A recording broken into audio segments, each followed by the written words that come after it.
Here. Brian Debro. Here. Dr. Brenda Dickerson. Here. Martin Evans. Here. Christy Forsythe. Here. Ken Lowry. Here. Evan Nelson. Here. Georgia McCoy O'Neill. Mr. Chairman, we have a quorum. Thank you very much. Before we begin, I'd like to ask everybody to silence any electronic devices that they have so that our meeting's not disturbed. We have two types of requests today. We have subdivision requests and rezoning requests. We'll hear our subdivision cases first. For our subdivision cases, usually they're less contentious than the zoning ones. So staff will come and make a presentation on each case, and then we will call for anyone in opposition to the case to come forward. If there's no one in opposition, the applicant's free to come forward and add anything that they like to the staff's presentation, or they can just let the commission vote based on the staff's presentation. We make the final decision on the subdivision cases. Your final plat map is your surveyor need to coordinate with staff to get the final plat map and actually have it recorded. Your subdivision won't be complete until then. So make sure you do that. The second type of cases are our zoning cases. We are only a recommending body on those. The county commission makes the final decision, which will be at a subsequent county commission hearing, and you'll receive notice again of the same hearing. So with that said, we'll start with our subdivision cases. Our first case is S2153. Mr. Chairman, I'd like to make a motion on minutes first, please. I'm sorry, sure. We'll, I've got a motion from Mr. Lowry to approve last month's minutes. Is there a second? Second. All right, motion and a second. All in favor, signal by saying aye. Aye. Any opposed, say nay. All right, the ayes have it. So excited about our subdivision cases, I forgot about the minutes.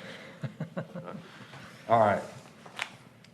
First case, S2153. Mr. Martin, if you would please present the case. Sorry, bear with me 1 second.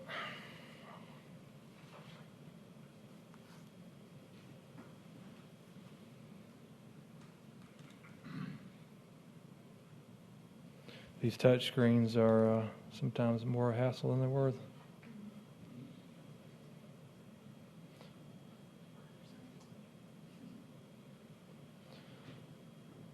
All right.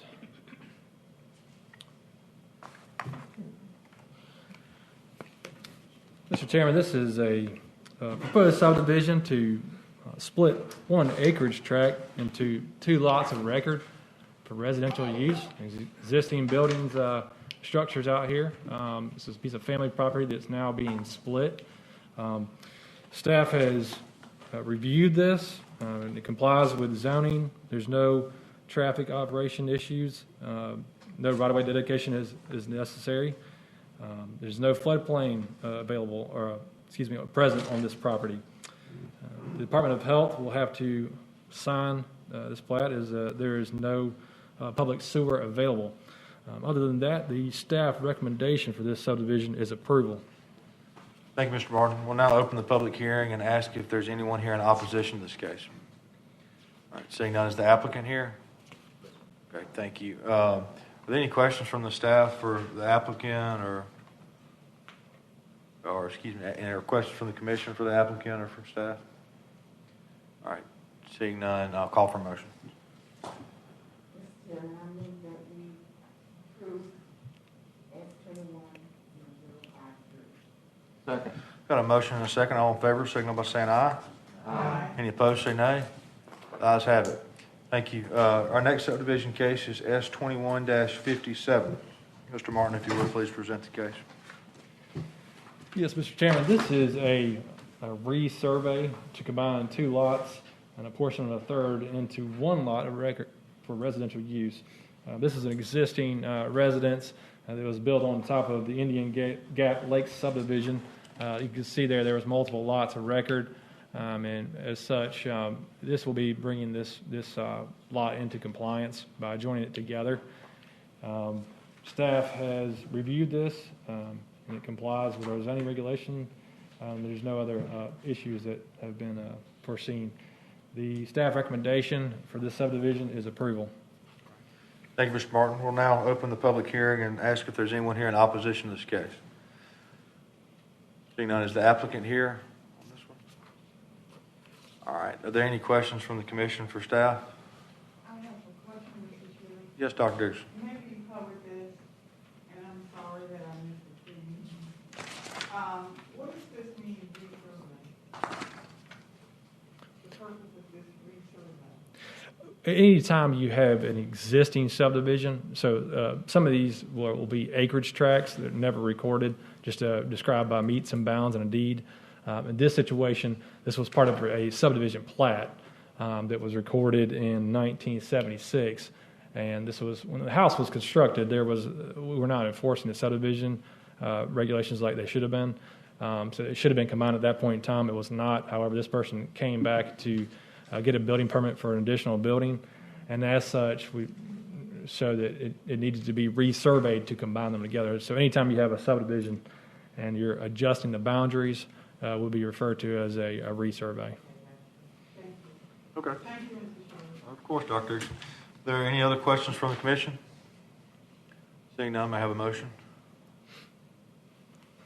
Mr. Chairman, I move that we approve S210057. Second. Got a motion and a second. All in favor, signal by saying aye. Aye. Any opposed, say nay. Ayes have it. And by the way, Mr. Hinkle, we'd love for you to stay if you like, but you are more than welcome to go. You're not going to interrupt us by walking out. That's very respectful of you to do that, but especially with COVID, we'll encourage everybody after your case is heard, y'all feel free to leave. All right, our next case is S21-58. Mr. Martin, if you would please present the case. Yes, this is a proposed subdivision to split one acreage tract into two lots of record for residential use. Staff has completed the review. This does comply with our zoning regulations. Right-of-way dedication will be required for Smith Mill Road, 25 feet from the center line. We're adjacent to the property. That dedication is currently in progress. We've been made aware. Also, there's no sewer available, so the Department of Health will have to approve the final plat.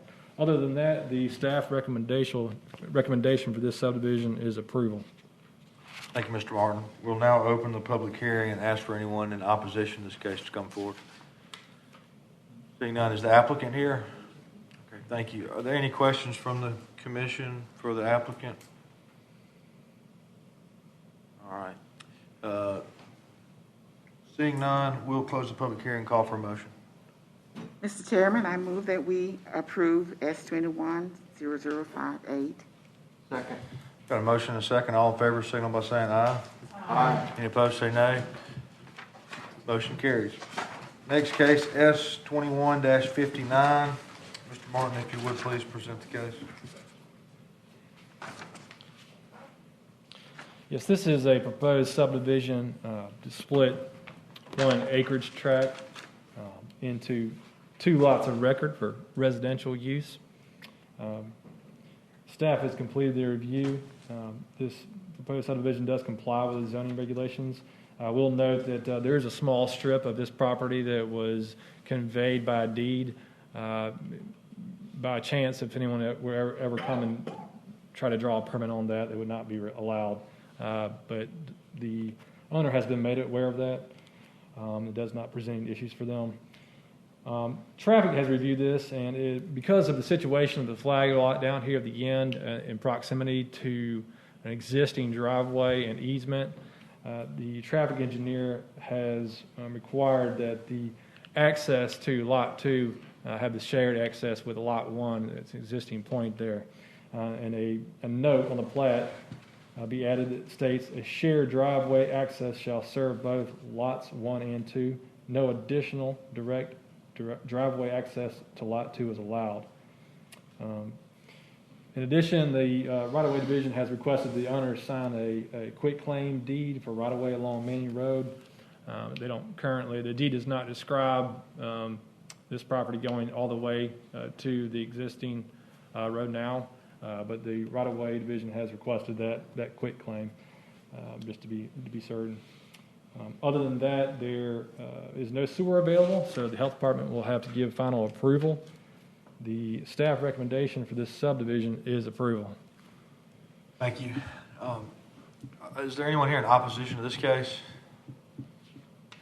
Seeing none, I know we had some discussion in our pre-meeting about this case and make sure everybody's on the same page. So if the surveyor, Mr. Bailey, is that you back there? If you would come forward, we've got some questions. And I guess I can start by saying, we're creating Lot 2, which is a flag lot, and I understand that there's water that you got to get around. There's some topographical constraints that are there and all that.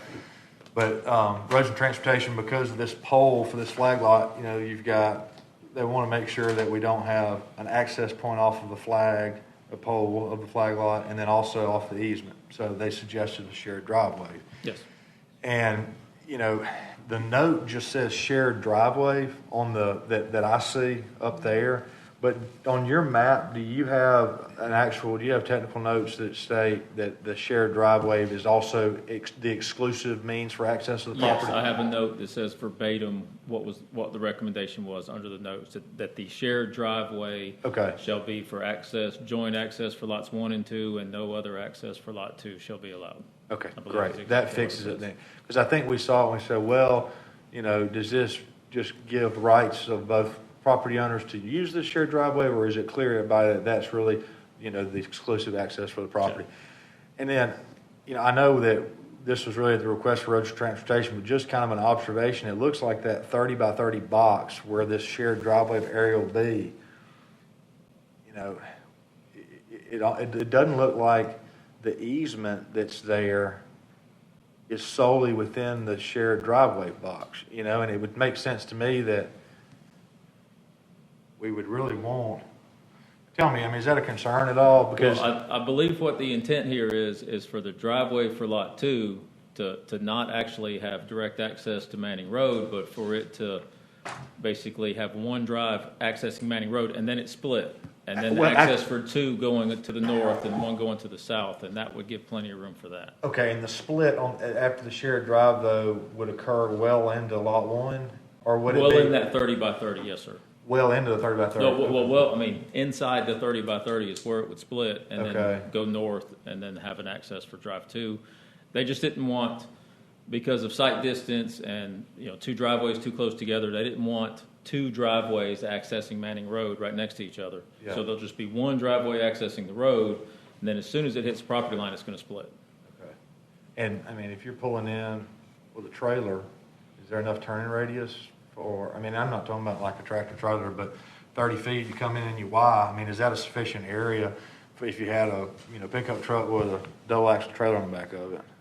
I think so, but Okay. if, the property owner's fine with this. Okay. From what I understood, the traffic department was fine with it, but if we need to make it bigger, I can always make a bigger box and talk to the property owner and make sure he's cool with it. Yeah, that's what, I'm happy. I think everybody's okay with the size of the box. I just saw that and I thought, well, if there's going to be a Y right there and you're splitting off here and splitting off there, is that, could y'all be back asking for a little bit greater shared driveway area? I guess, if it doesn't work out, we can come back, but that's what I just felt like it was worth noting.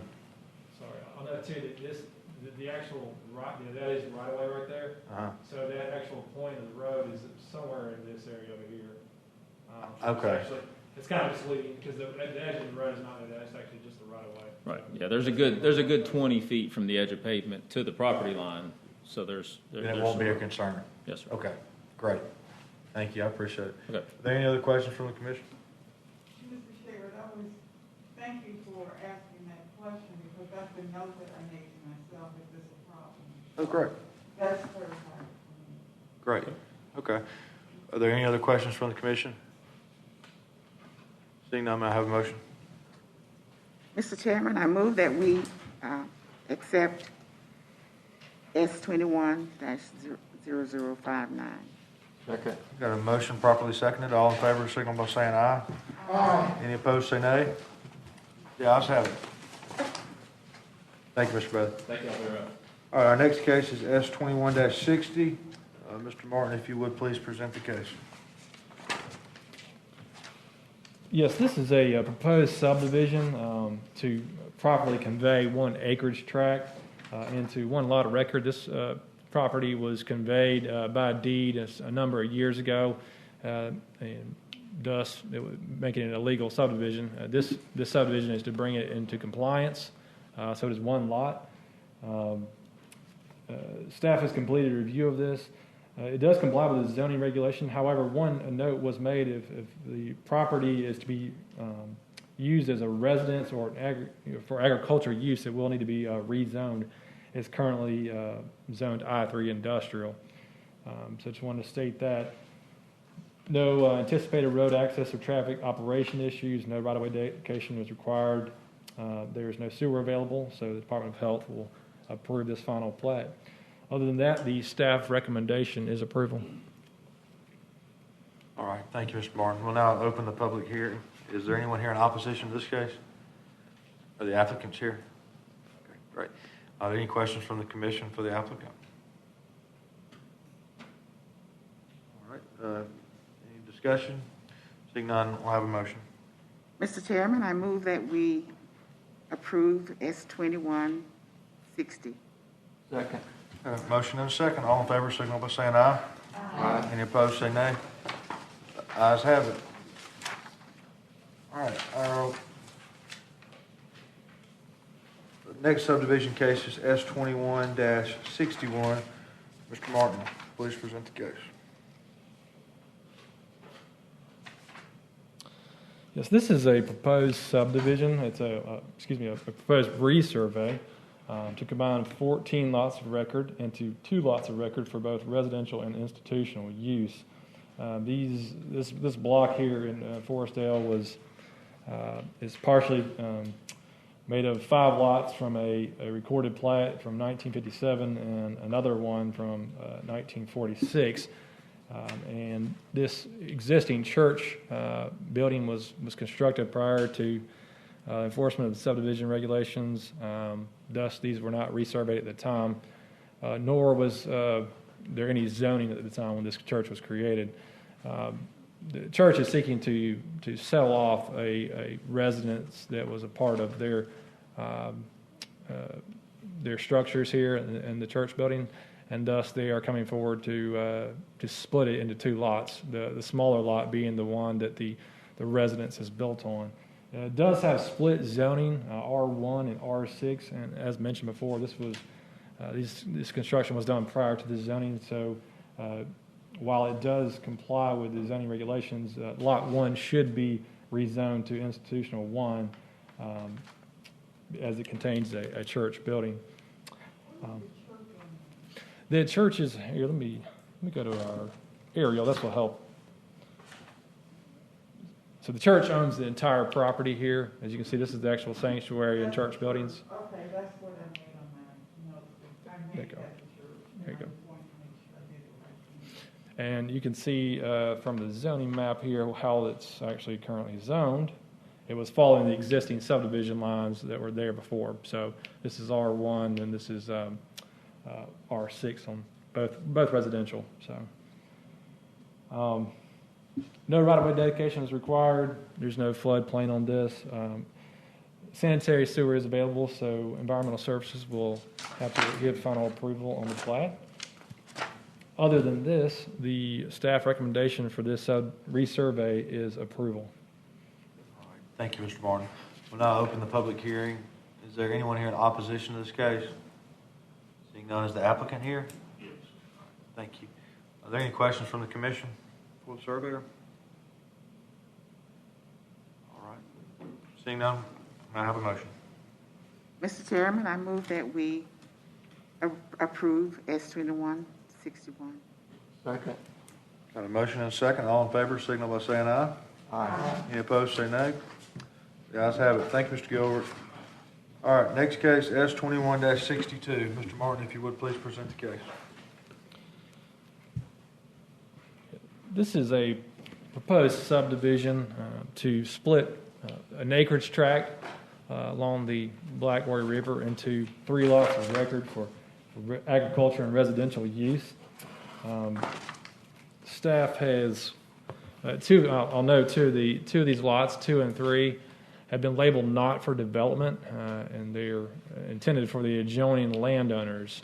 adjacent to those lots, those proposed lots, with the intention of giving them riverfront access. The staff has completed a review of this, and it does comply with our zoning regulations. With the exception of the traffic issue, the access is a problem on this piece of land. So as such, our approval will be with a stipulation that Lot 2 and 3 must be tied by deed to an adjacent property that has road frontage. And I'm also realizing something else. This is also will have to be an exception to the subdivision regulations, as Lot 2 and 3 does not have road front access. I apologize, I just realized that, so it will need an exception as well as the stipulation. There is a floodplain on this property, so any development that does happen will have to have a floodplain development permit. No sewer available, thus the Department of Health will have to sign off on this final plat. So again, the approval, staff recommendation is approval with a stipulation that, let's start with this, the approval with an exception to the subdivision regulations that lots 2 and 3 can be recorded without road frontage, and the stipulation that lots 2 and 3 must be tied by deed to an adjacent property that has road frontage. Thank you, Mr. Barton. We'll now open the public hearing. Is there anyone here in opposition to this case? Is the applicant here? You are? Sir, if you wouldn't mind coming forward. We talked about your case for a little bit during the pre-meeting, and if you'd state your name and address for the record, please. Hey, I'm Billy Weems, or William Weems. Okay. And my residence address is a different address than this, Okay. which it's 507 Valley Road in Birmingham. It's Okay. my residence. So, Mr. Williams, we understand that the intent is for these 2 lots that we're carving off. I know we're making 3, but the 2 that you intend to sell would be to the adjacent landowners. Is that right? Correct. That's correct. Okay, so one of the concerns that we have is we don't want to landlock property. That's why we have subdivision regulations to make sure there's some sort of access by easements or right-of-ways and that sort of thing. Sure. And so ideally, we would ask for these properties to be joined into the existing lots. But I understand, I guess you hadn't sold them yet to the landowners. So that creates some obstacles. And so here's what we talked through this. And so just I think the path of least resistance and where everybody can get what they want without overcomplicating this, the best thing for us to do is to make it to where lots 2 and lots 3 have to be sold and conveyed with the lot immediately to the south of them. But I want you to understand, but that's a covenant that we're about to make on these properties, and so you're not going to be able to sell them to anybody else.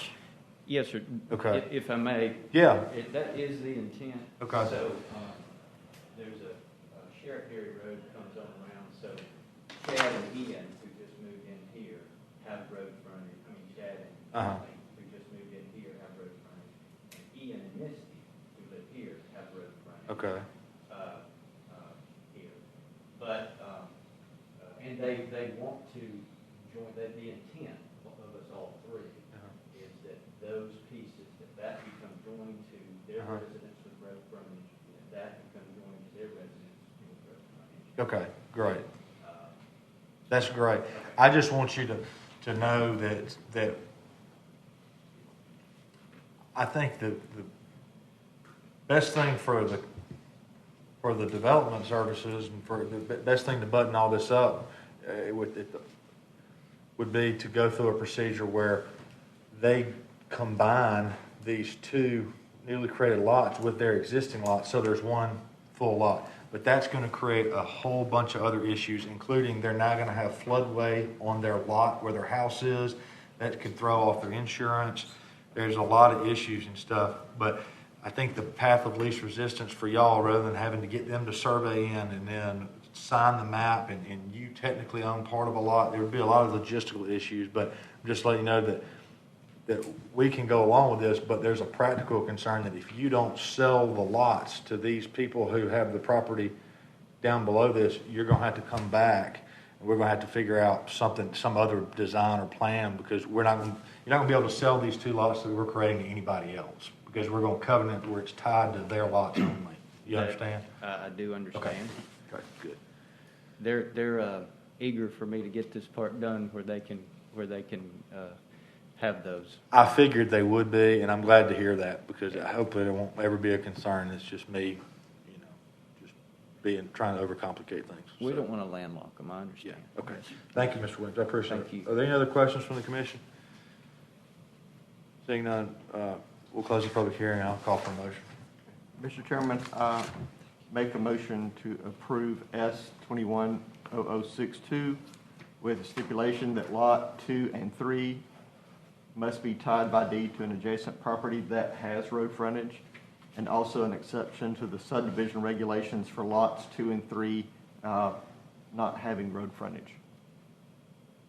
Yeah, and just for clarification's sake, when we say tie Lot 2 and 3 to a property that has road frontage, we mean tie Lot 2 to the property that has a common boundary with the property to the south of it, and tie Lot 3 to the property with this immediately to the south of it, is what. I'll amend my motion to that.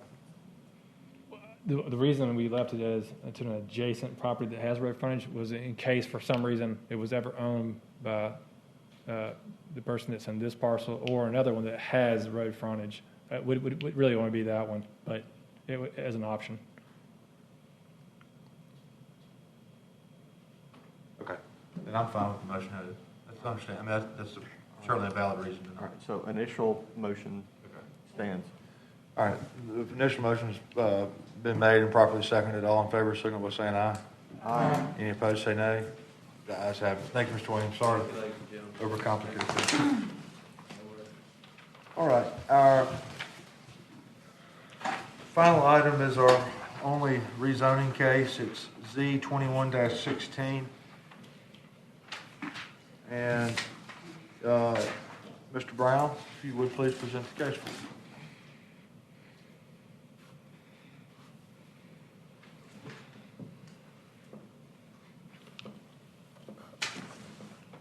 me. Yes, sir.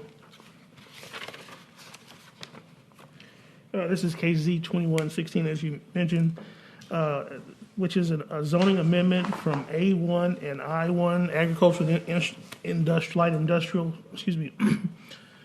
to light industrial. The applicant is proposing that this 2-parcel, 2.366 acre lot be exclusively used for the purpose of sales, storage, and repair. Sales, storage, and repair of automobiles, off-road vehicles, boats, and equipment trailers. And I'll go through my very short PowerPoint presentation if I can just get it to work here, which is all of the maps that you have in your staff report. This is an aerial image of the property. The lots are highlighted, the 2 parcels. Presently, both lots are vacant and surrounded by a 6-foot fence. This is the current zoning map. It shows you that the parcel to the north is presently zoned light industrial. The parcel to the south is zoned agricultural. Surrounding the property, immediately across the street, across Mount Olive Road, that's, I believe, Shaw Building Supplies. It's zoned light industrial. To the rear of the property, or to the west, that property is zoned agricultural, as well as to the south, that property is zoned agricultural, and to the north, that property is zoned light manufacturing, or light industrial, excuse me. This is the next map is the existing land use. It shows you that this property, perhaps not now, but at some point in the past, there were industrial uses on both of these lots. And across the street, it's light industrial, And to the rear of this property, it's showing vacant, undeveloped land, as well as to the south. On the corner there, McGravy Lane and Mount Olive Road is a commercial use. I would believe it's a grocery store. It's been there for years and years. This is the county's future land use map. Shows you the area. The parcels in particular are designated as rural. Across the street is designated as commercial, and every around that commercial designation is showing general transition. This next map is the applicant's site plan.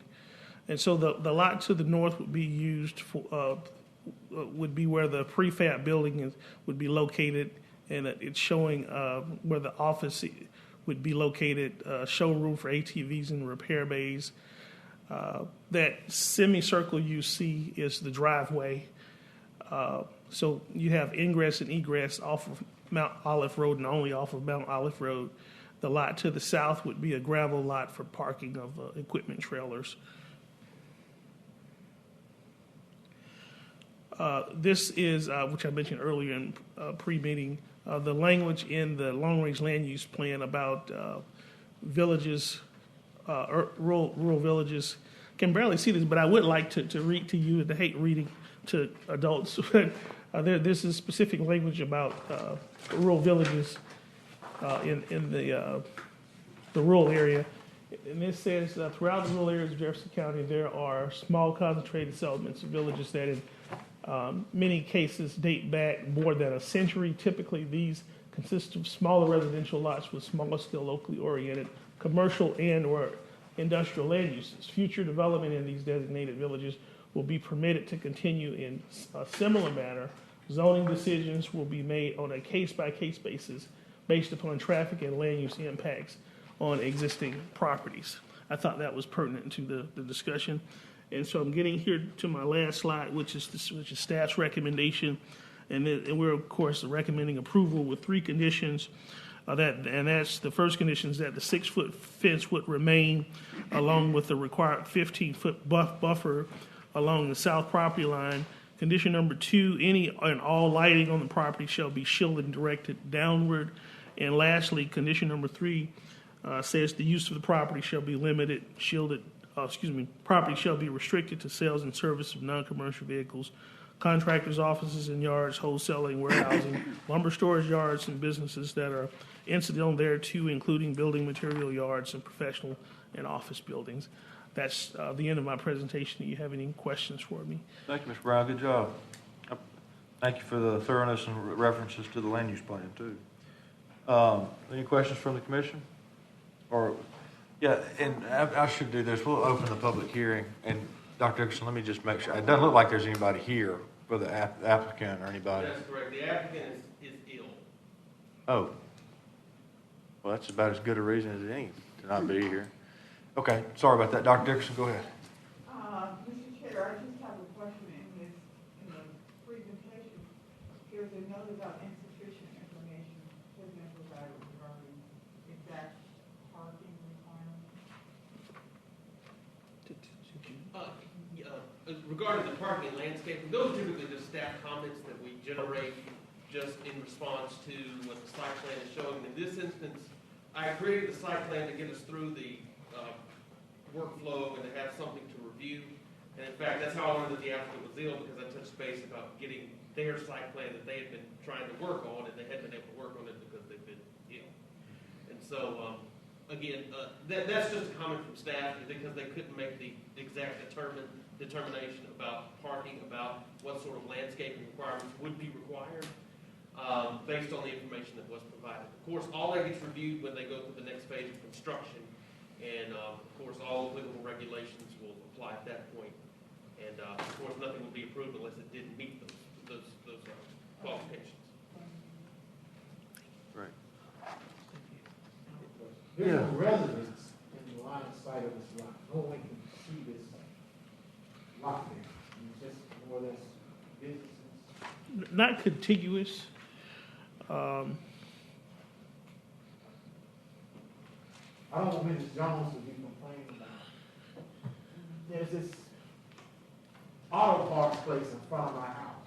Yeah, yes, sir, I understand, and I don't have the pointer, or maybe I do have the pointer. So you have Shaw Building Supply here, and it's currently zoned light industrial. It's a light industrial land use. And so there's a residential property here. They're already contiguous to a light industrial use.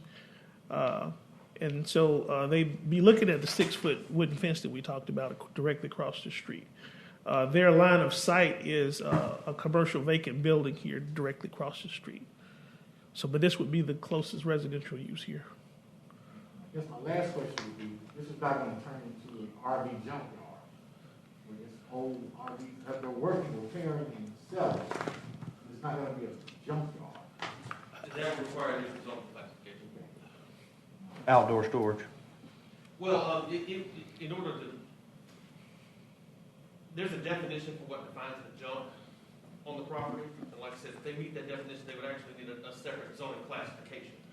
There's a separate, specifically for junkyards and automobile dismantlement and that sort of thing that they would have to apply for if that becomes the case. Well, yeah, I'll just ask a point of question. If they're working RVs and things like that, if they have an RV and really can't do much else with it, will it just sit there for years and years and years, or are they going to haul that thing out? That would be a zoning violation. Correct. Mr. Chairman, I have a couple of questions. Yes, Mr. Lowry, fire away.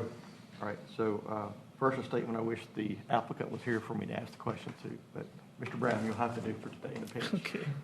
So in reading the case file in the summary request, it reads the applicant is proposing that a 2-parcel lot be used exclusively for sale, storage, and repair of automobiles, off-road vehicles, boats, and equipment trailers.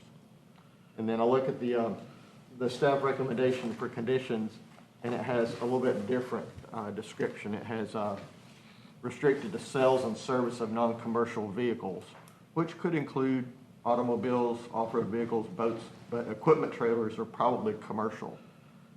And it doesn't mention storage in the recommendation, which is different from the summary request. So, Yes, sir. and then the summary request does not talk about the other uses, the contractor's yard, wholesaling, warehousing, lumber storage. So there's a difference there. So what did they really ask for versus what are we recommending? They're asking for, what they have a business that's just up the road in Mount Olive, and so this is just allowing them more space. But really what they sell is those pull-behind utility trailers that, a lot of folks will put their boats and, sort of personal stuff that they'll haul, and a lot of people, tuck them behind their RVs where they park the car on them and they'll travel like that. That's pretty much the gist of his business now. What he's trying to do is expand to where he can do sales of the ATVs, because I think he has an internet-based business where he does that, so he wants to have a place where those are sold, those are worked on. He also wants to expand to boats and possibly, automobiles. And the reason for all the other uses is, again, this is just trying to limit the scope of the industrial use of the property without basically contract zoning it to just what he wants to do. So, like I said, this would be more in line with what is allowed for industrial uses in rural areas in the land use plan, as far as just small scale. So and also with the buffer and fencing requirements to make it sort of the bookend right there on Mount Olive Road, just to keep it from sprawling down, which would be in contrast with the land use plan, which calls for these things to be consolidated. So the recommendation is really adding more uses to it than was requested. But it also seems to be not include the requested storage.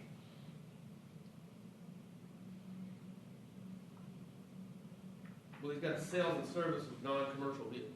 Right, but that's the all request being says sales, storage, and repair. So is he going to start storing stuff when we did Storage and repair? So I don't have a page number, but the summary of request on the, Mr. Brown, would you pull that up? It's it's the it's right after the aerial photo. The site plan or the aerial? It's the It's the staff cover page. This page. Oh, I don't know how clear that's going to be. Oh, I know what you're talking about.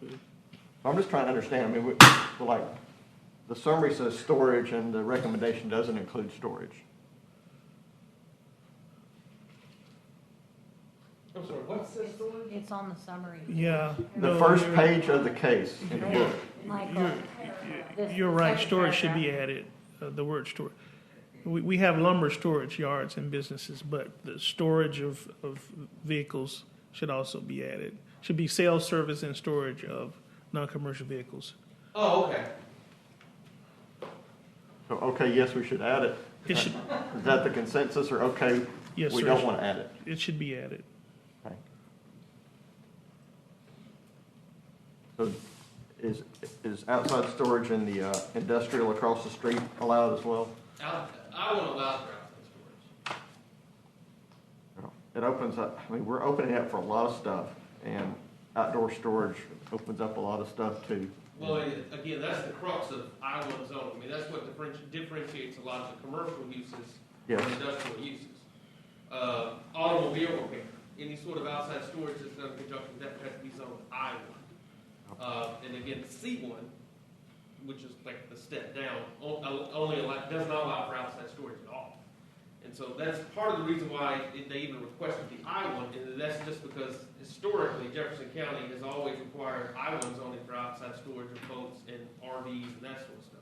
Even when we do many storage facilities, and much like the case we had out in Leeds, part of the reason why they had to do industrial zoning was because of the outside storage element of the RVs and of the boats. And again, that's why the request here is for I-1 and not C1, and it's just to include that. Understand And that. so, I mean, again, with including sales and service of non-commercial vehicles, I think one would assume that that's going to be outside storage of those things for sale. But I mean, I guess just to cover all the bases, if you wanted to add that would be fine. Well, I mean, this is kind of like a blank slate. We're approving it. The site plan is conceptual at best. I mean, we usually don't consider zoning without a good site plan. So, Let alone industrial. yes. So, And like I said, it's the pleasure of the board as to whether or not you want to carry it over to talk with the applicant. Again, that's just one of those last minute things that happened where it became illegal. so can we just go to close the hearing and just go to discussion? Sure. All right, we'll close the public hearing, and any further discussion? Yeah, Dr. Dickerson? I would just like to go back to the question regarding the residential side of this, because you said it was a small residential area, and I don't know how large this is, this is residential. Is that residential? Because I feel the same way. I don't want anybody asking what is there junk in my, that I can see. Is this all residential? Is this residential to you? Everything how it is residential, but they have access from a totally different road. Ultimately, what I'm asking the question, and then just kind of look, this gives a chance to get it right the first time around. Rather than people dealing with mosquito complaints, tires stored there, old cars that are holding the water, if we can get ahead of it before all that stuff goes on. That's what I'm trying to make sure, that we don't release that on the community. Or even if there is a residence there, or businesses around there, keep that from happening. If we do our work now, it prevents more work later. Yeah. Maybe I'm just focusing on that. just on No, the public health side. I get what you're saying. Well, that's a good point. I have a question about Shaw Lumber across the street. I mean, do they have outside lumber storage? And if not, why would we permit these folks to have outdoor lumber storage? Well, that zoning that they have directly across the street is wide open island, so they could have that tomorrow. They could have it. Yes. Currently, the property, I was zoning. But what's the impact though on the community? Does the community right now have outside storage, whether it's permitted or not? Do they have it or not? Do they have it or not? I believe there's some elements to that to the rear of the building, and yeah, you can even see that in the aerial photography. So, Mr. Chairman, what I'm feeling is that we carried over and give the applicant feedback that we would like a site plan with his uses laid out for us to consider. And That's where I'm leaning for the motion, so. Okay. But, I don't know, but that's open for discussion. What, Is there any further discussion? I mean, we can just recommend denial if you want to go there too. I would think we should probably carry it over, though. Yeah, I mean, I Fair. think there's some uncertainties on exactly what they're trying to accomplish here, and in a sensitive area where you've got maybe not adjacent residential, but there's certainly within the immediate vicinity residential. I think we really need to be sensitive of putting an industrial use close to other residential. I mean, if for nothing else, I mean, you got cars and trucks coming in and out of there. I mean, I think we'd like to see a site plan and before we make a decision. So, that'd be my pleasure too. Yes, doctors. I agree with you, Mr. Chair. Okay. Because even under the land use plan compliance, there are issues about noise and odor and all of those kinds of things. So I would be concerned about those as well. Would a picture of his existing establishment help? Certainly. Okay. Yeah, I think what I would envision, would be them coming back with the site plan, showing us what their current use is, showing us, how they're capable of the putting this property to this intended use without having an adverse impact on any surrounding residences. And by them showing pictures of what they're doing now, I think that'd certainly be helpful. And my last question would be, if you just limited it to the applicant's request and you struck through all of these other businesses, would that not help gain approval for his application? It would, but to Michael's point, I think sometimes we get concerned with pigeonholing a use so much that they can't do anything but that, and if that property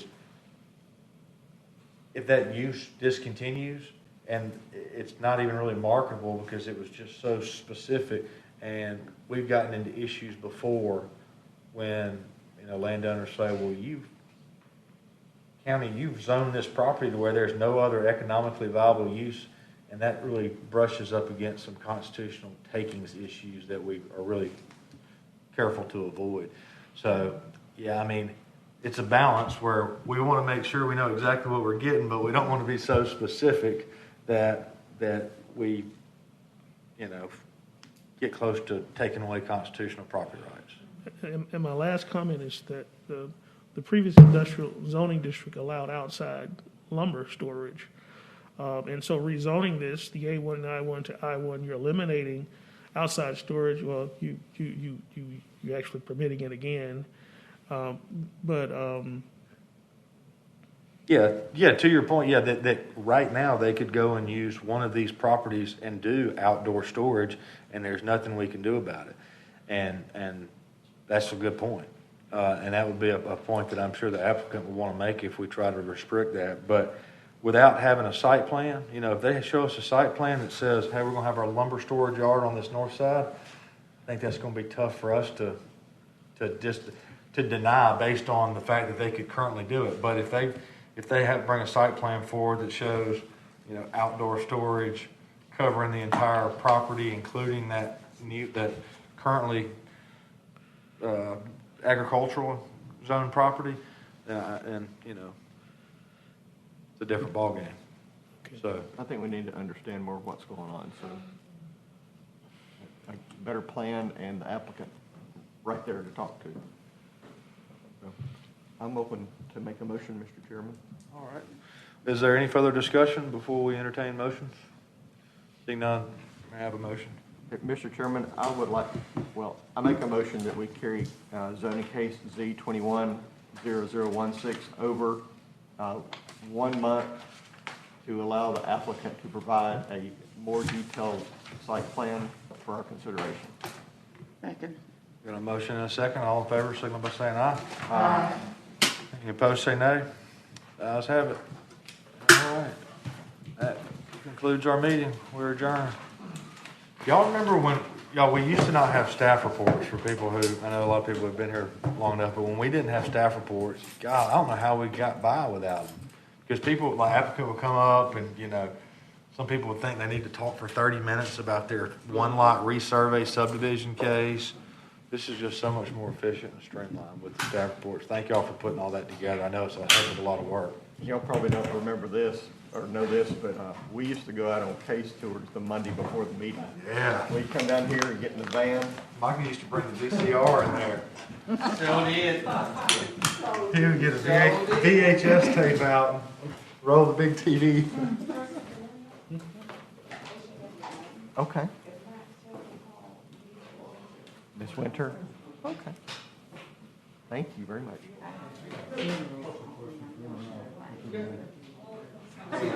Just as